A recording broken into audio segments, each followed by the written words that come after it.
তারেক রহমান কি ফিরবেন? কবে ফিরবেন? ফিরেও কি নির্বাচনে অংশ নিতে পারবেন? তার নিরাপত্তাই বা কতদূর? আমাদের সবচেয়ে লক্ষ্য সবার আগে বাংলাদেশ।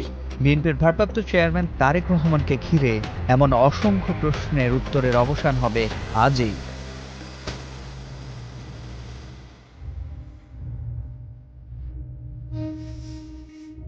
মেরুদণ্ড, পাঁজর আর ভাঙা হাঁটুর তীব্র যন্ত্রণা ছাপিয়ে ছোট ভাইকে দেখতে না পাওয়া, অসুস্থ একাকী মা ও মাতৃভূমি থেকে হাজার মাইল দূরে অনির্দিষ্টকালের নির্বাসিত জীবনের অনিবার্য যন্ত্রণার পরও অহিংস দেশ গড়ার তীব্র আকুতিকে বিশ্লেষকরা তারেক রহমানের রাজনৈতিক পরিপক্কতা হিসেবে দেখছেন। দীর্ঘ 17 বছরের যে তার প্রবাস জীবন, সেই প্রবাস জীবনে ইউরোপের মতো একটা গণতান্ত্রিক দেশে তার অবস্থান এবং সেইখান থেকে তার নিজের কিছু অভিজ্ঞতা সঞ্চয় সব কিছু মিলিয়ে তারেক রহমানকে একজন পরিণত রাজনীতিবিদে কিন্তু ইতিমধ্যেই পরিণত করেছে, তিনি রূপান্তরিত হয়েছেন। শহীদ জিয়ার উত্তরসূরি হিসেবে জনগণকে সাথে নিয়ে দেশে গণতন্ত্র পুনরুদ্ধারের সংগ্রামে আমাদেরকেই নেতৃত্ব দিতে হবে।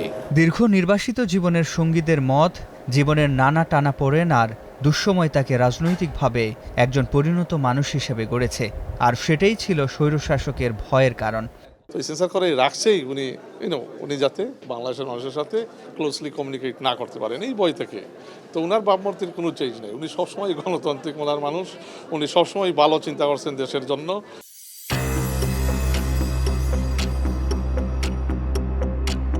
তারেক রহমানের গণসংবর্ধনায় অন্তত 50 লাখ মানুষের অংশগ্রহণের আশা বিএনপির। আইনশৃঙ্খলা বাহিনী ও বিএনপি সমন্বিতভাবে তৈরি করেছে নিরাপত্তা ছক। এয়ারপোর্ট থেকে পূর্বাচল, এভারকেয়ার হাসপাতাল ও গুলশানের বাসভবনকে রেড, ইয়েলো ও হোয়াইট জোনে ভাগ করে সাজানো হচ্ছে নানা স্তরের নিরাপত্তা। আইনশৃঙ্খলা বাহিনীর সাথে নিরাপত্তা সহযোগীর ভূমিকা পালন করবে বিএনপি চেয়ারপারসনের সিকিউরিটি ফোর্স। নিরাপত্তা দেওয়ার জন্য আমাদের যথেষ্ট সক্ষমতা রয়েছে। ইতিপূর্বে যেসব ইভেন্ট সংগঠিত হয়েছে সেগুলোতে যেমন নিশ্চিত নিরাপত্তা ছিল, এক্ষেত্রেও তার ব্যতিক্রম হবে না। ঢাকা বিমানবন্দর থেকে জসিমউদ্দিন রোড হয়ে কুড়িল ফ্লাইওভার দিয়ে পূর্বাচলের সমাবেশস্থলে যাবে তারেক রহমানের গাড়িবহর।